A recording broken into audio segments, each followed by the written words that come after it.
Hi everyone. மறுபடியும் என் video மூலமாக உங்களை சந்திக்கிறதுல ரொம்ப ரொம்ப சந்தோஷம். Thank you for all my subscribers. என்னுடைய வீடியோவை ரெகுலராக வாட்ச் பண்ணுறவங்க அனைவருக்கும் என்னுடைய நன்றி. நம்ம லாஸ்ட் வீடியோவில் வந்து இந்த relationship for love and marriage அது விஷயமாக நம்ம சில தகவல்கள்லாம் பார்த்துருந்தோம். பார்ட் 1 அப்படின்னு சொல்லிட்டு அதோடைய கண்டினியூஷன் தான் இப்போ நம்ம பார்க்க போகிறோம். ஸோ லாஸ்ட் வீடியோவில் நீங்கள் பார்த்தீங்கன்னா how to attract our correct life partner, அதுக்கு என்னென்ன பண்ணலாம், இந்த மாதிரியான சில டிப்ஸ் எல்லாம் பார்த்தோம். ஞாபகம் இருக்கும்னு நினைக்கிறேன். ஜஸ்ட் பார்க்காதவங்க திருப்பி அதில் கோ த்ரூ போய் பாருங்கள். ஸோ இப்போ வந்து நான் என்ன சொல்ல வரேன்னா, ஆஃப்டர் நீங்கள் அதெல்லாம் பண்ணி உங்களை மேரேஜ் நல்லபடியாக சக்ஸஸ்ஃபுல்லாக முடிஞ்சிருச்சு, அதோட அவ்வளோதானா? இல்லை, இனிமேட்லேருந்து தான் ஆரம்பமே. எல்லாமே இதுக்கப்புறம் தான். ஏன்னா நீங்கள் நிறைய பேர் கமெண்ட்ஸ்லாம் பார்த்துருப்பீங்க. கல்யாணம் ஆகிறதுக்கு முன்னாடி வர மாதிரி இருக்கும். கல்யாணம் ஆகிட்ட பிறகு அவங்க என்னென்ன டைலாக்ஸ்லாம் பார்த்தீங்கன்னா ரொம்ப வேற மாதிரி இருக்கும். ஃபார் எக்ஸாம்பிள் இந்த படத்துலலாம் கூட பார்த்துருப்பீங்க. ஒரு போலீஸ்கார் வந்து தனுஷ் வந்து கேட்பாரு, என்ன சார் நைட் டியூட்டி? நானே நைட் ஷிஃப்ட் வர்றதுக்கு என் பொண்டாட்டி தொல்லையாக தான்ப்பா இங்கே வந்திருக்கேன். இந்த மாதிரிலாம் நிறைய கமெண்டிங்லாம் வரும். அது காரணம் கேர்ள்ஸ் மட்டும் கிடையாது, பாய்ஸும் இருக்காங்க. ஸோ இதை பற்றி தான் நம்ம டீட்டெயில்டாக இப்போ இந்த பார்ட் 2ல பார்க்க போகிறோம். பார்ட் 2ல பொதுவாக என்ன பார்க்க போகிறோம், ஆஃப்டர் மேரேஜ்க்கு அப்புறம் நம்ம என்னென்ன பண்ணணும், எப்படி பண்ண போகிறோன்றதான் பார்க்க போகிறோம். ஒரு துயரமான சம்பவம் என்னன்னா, இப்போ வந்து நம்ம தமிழ்நாட்டிலே பார்த்தீங்கன்னா அந்த டைவர்ஸ் ரேட்லாம் வந்து பார்த்தீங்கன்னா ரொம்ப அதிகமாக ஆயிடுச்சு. ஸோ முன்னாடிலாம் வந்து பார்த்தீங்கன்னா நான் 90ஸ்ல அப்போல்லாம் நானே இப்போ சின்ன பையன், அப்போ வந்து பார்க்கும்போது டைவர்ஸ் அப்படின்றதே ஒரு பெரிய விஷயமா தெரியும் எங்களுக்கு. அதெல்லாம் மேலை நாடுகளில் தான் நடக்கும். ஸோ எங்கன்னா பெரிய பெரிய இடத்துல வேற கண்ட்ரியில் வந்து டைவர்ஸ் பண்ணுறதெல்லாம் நாங்கள் நியூஸ் பேப்பரில் தான் படிப்போம். அப்போ மௌனராகம் கூட ஒரு படம் வந்தது. அதில் பார்த்தீங்கன்னா இந்த மோகன் அண்ட் ரேவதி மேடம் இவங்களுடைய டைவர்ஸ் வச்சு ஒரு கதை அப்படியே வரும். ஸோ அப்போ டைவர்ஸ்ன்றதுன்றது அவ்வளோ பெரிய அபூர்வமான விஷயமா இருந்தது. இப்போ ரொம்ப ஃபேஷன் ஆயிடுச்சு. ஒரு வீட்டில் ஒரு டயபிட்டிஸ் பேஷண்ட்ஸ் இருக்கிற மாதிரியும் ஒரு ஃபேமிலியும் அவங்க ஃபேமிலிக்குள்ள இல்லை அவங்க ரிலேஷன்ஷிப், அவங்க ஃப்ரெண்ட்ஷிப் அவங்க சர்க்கிள்குள்ளேயே பார்த்தீங்கன்னா எதனா ஒரு டைவர்ஸ் இருக்குது. ஸோ இதை கேட்கும் போதே மனசு வலிக்குது. ஸோ நம்ம தமிழ்நாட்டிலையா இந்த மாதிரி அப்படின்ட்டு. ஸோ இந்த வீடியோ பார்க்கறது மூலமாக சில பேர் மனசு மாறி அந்த ரேட் வந்து ஒரு 1%, ஒரு 0.5% குறைஞ்சா கூட ரொம்ப சந்தோஷம்தான். அந்த நோக்கத்துக்காக தான் இந்த வீடியோவை நாங்கள் செலக்ட் பண்ணி போடுறேன். கடைசி வரலையும் பாருங்கள், ரொம்ப தகவல் யூஸ்ஃபுல்லாக தான் இருக்கும், ரொம்ப முக்கியமானதும் கூட. சரிங்களா? சரி, ஓகே. ஸோ நம்ம இப்போ சப்ஜெக்ட்டுக்கு வருவோம். ஸோ இது வந்து இந்த மாதிரி பிரச்சனைகள் எதனால் வருது, எதுக்காக வருது அப்படின்னு நீங்கள் ஆராய்ச்சி பார்த்தீங்கன்னா வந்து ஒரு பெரிய கடல். அதுக்குள்ளே போயிட்டு நம்ம வெளியே வர முடியாது. நம்மளுடைய விஷயம் என்னென்னா, prevention is better then cure. அது உங்கள் எல்லாருக்குமே தெரியும் இல்லையா? ஸோ வர்றதுக்கு முன்னாடியே நம்ம அதை எப்படி சிறப்பாக நடந்துக்கிட்டு அது வராமல் தடுக்கிறதுன்றது தான் வந்து புத்திசாலித்தனம். ஸோ கூடவே வந்து இந்த ஓப்பனவும் வந்து நீங்கள் ரெகுலராக ப்ராக்டிஸ் பண்ணுங்கள். எதுவுமே உங்களை வந்து அஃபெக்ட் ஆகாது. ஸோ உங்களுடைய லைஃப் வந்து சுமூகமாக சந்தோஷமாக போகும். ஒன்ஸ் உங்கள் பிரச்சனை ஸ்டார்ட் ஆயிடுச்சு, ஆல்மோஸ்ட் இப்போ பார்த்தீங்கன்னா கல்யாணம் ஆகிருக்கும் ஒரு 2 இயர்ஸ் 3 இயர்ஸ்லேருந்தே ஃபஸ்ட் இயர்லேருந்தே ஸ்டார்ட் ஆயிடுது. ஸோ அவங்களும் வந்து இந்த ஓப்பனை ரெகுலராக பண்ணிங்கன்னா உங்களுக்கு எதுவுமே அஃபெக்ட் ஆகாது. சரிங்களா? ஸோ உங்களுடைய அந்த எமோஷன்ஸ்லாம் வந்து இந்த ஓப்பனை எடுத்துட்டு உங்கள் லைஃப்பையே மாற்றி நீங்கள் நினைக்கிற மாதிரி உங்கள் லைஃப்பை கொண்டு போக வழி செய்யும். சரிங்களா? ஸோ இப்போ இந்த ஓப்பனும் எப்படி பண்ணுறது அது பார்க்குறதுக்கு முன்னாடி நம்ம ரொம்ப டீப்பாக போனாலும் ஒரு சில டிப்ஸை நம்ம பார்க்கலாம். அது வந்து உங்கள் வாழ்க்கைக்கு ரொம்ப மேம்பட உபயோகமானதாக இருக்கும். சரிங்களா? ஸோ ஜென்ரலாக வந்து நம்ம ஹியூமன் பிரெயினுக்கு வந்து பார்த்தீங்கன்னா 3 ஃபில்டர்ஸ்ன்னு சொல்லுவாங்க. நம்ம பிரெயினில் வந்து 3 ஃபில்டர்ஸ் இருக்குமா. என்னன்னு பார்த்தீங்கன்னா ஜென்ரலைசேஷன், டெலீஷன், டிஸ்டார்ஷன்.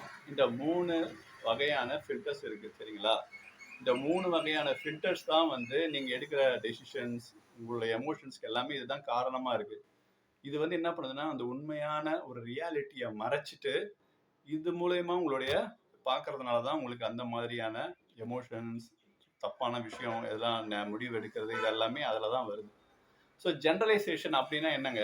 ஜென்ரலைசேஷன் என்ன தெரியுமா? ஜென்ரலாக பேசுறது. ஃபார் எக்ஸாம்பிள் இப்போ பார்த்தீங்கன்னா ஒரு கப்புள்ஸ் இருப்பாங்க. அந்த ஒய்ஃப் சொல்லுவாங்க, ஸோ என்னைக்காச்சும் ஒரு நாள் எனக்காக நான் சொன்ன பேச்சை கேட்டிருக்கியா, என்னைக்காச்சும் என் பேச்சை கேட்டிருக்கியா அப்படின்னு கேட்பாங்க. ஸோ அவங்க பார்த்தீங்கன்னா ஒரு 15 வருஷமா ஒன்றா வாழ்ந்துட்டு இருக்காங்க. ஸோ சிம்பிளாக வந்து என்னைக்காச்சும் ஒரு நாள் என் பேச்சை கேட்டிருக்கியா? ஸோ 15 வருஷத்துல ஒரு நாள் கூட பேச்சு கேட்காம இருந்திருப்பார். So this is generalisation. இது ஒரு எக்ஸாம்பிள் தான். ஸோ நான் இந்த எக்ஸாம்பிளை வச்சு நீங்கள் உங்கள் life daily day to day life நடக்குது இல்லையா? ஸோ அந்த இடத்துல எதெல்லாம் ஜெனரலைசேஷன் பண்ணுறாங்க அப்படின்றத நீங்கள் நோட் பண்ணணும். நோட் பண்ணிவிட்டு அதை நீங்கள் கேட்கணும், அது உண்மையா? கண்டிப்பாக அது உண்மையாகவே இருக்காது. It's a generalisation. சரிங்களா? செகண்ட் பாயிண்ட் வந்து டெலிஷன். டெலிஷன்னா வந்து உங்களுடைய மெமரி இருக்கு இல்லையா, அதில் பாசிட்டிவ் மெமரி, நெகட்டிவ் திங்ஸ் இருக்கும். பாசிட்டிவ்ஸ் எல்லாம் அப்படியே டிலீட் பண்ணிடும். டக் டக் ஒன்லி நெகட்டிவ் மட்டும்தான் மைண்டில் இருக்கும்.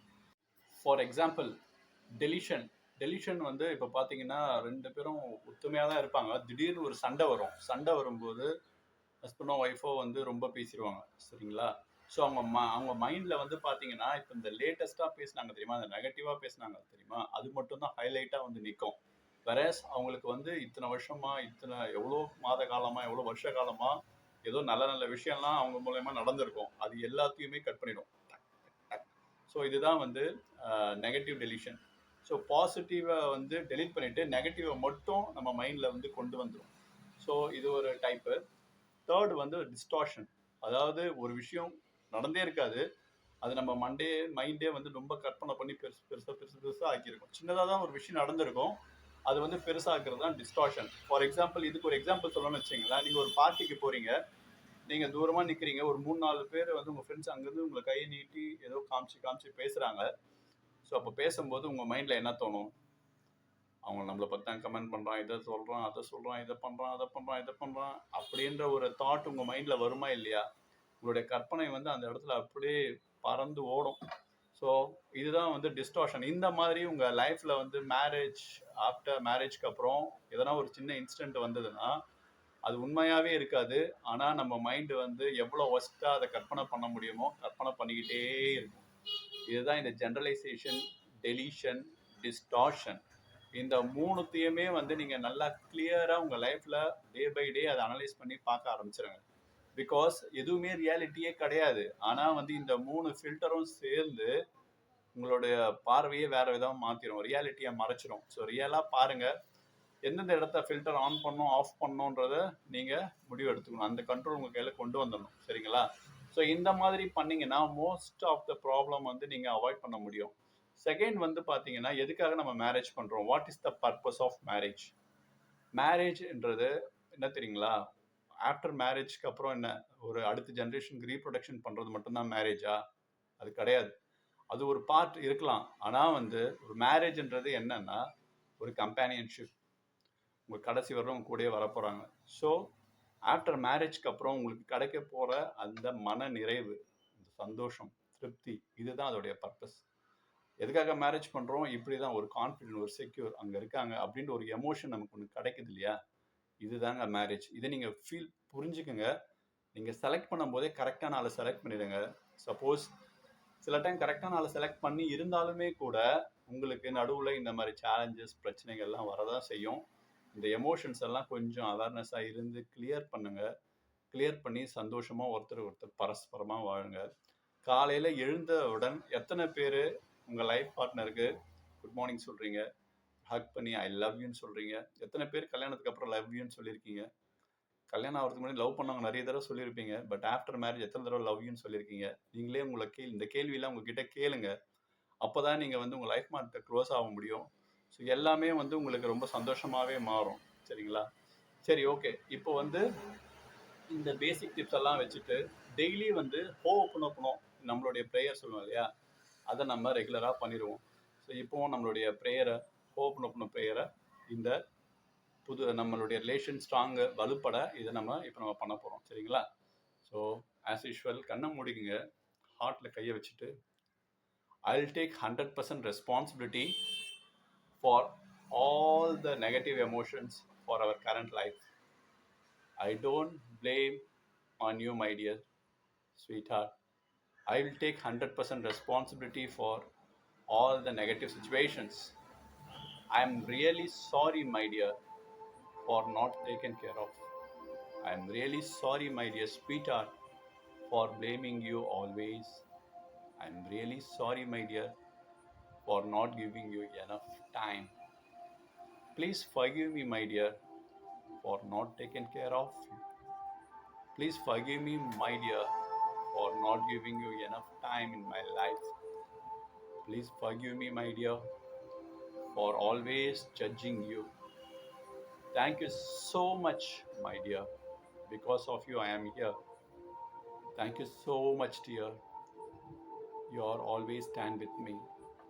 Thank you so much, dear, for all the sacrifices you made for me.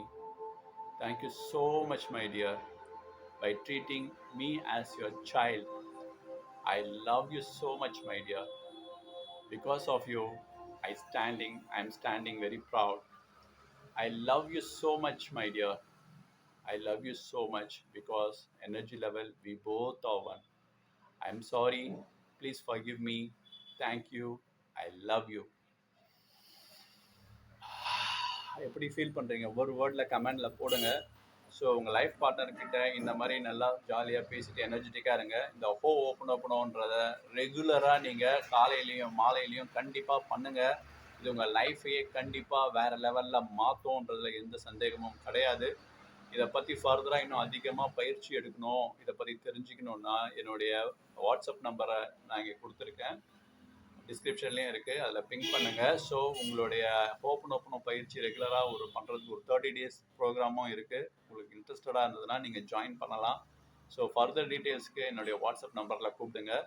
என்னுடைய சேனலில் ரெகுலராக பார்க்குறவங்க எல்லாருக்குமே நன்றி. சப்ஸ்கிரைப் பண்ணாதவங்க சப்ஸ்கிரைப் பண்ணிவிடுங்க, ஷேர் பண்ணுங்கள் உங்கள் ஃப்ரெண்ட்ஸ்க்கு எல்லாம், அவங்களுக்கும் இது தேவைப்படும். உங்களை திருப்பியும் என் வீடியோ மூலமாக பார்த்ததில் ரொம்ப ரொம்ப சந்தோஷம். மறுபடியும் அடுத்த வீடியோவில் சந்திக்கிறேன். I'm sorry. Please forgive me. Thank you. I love you.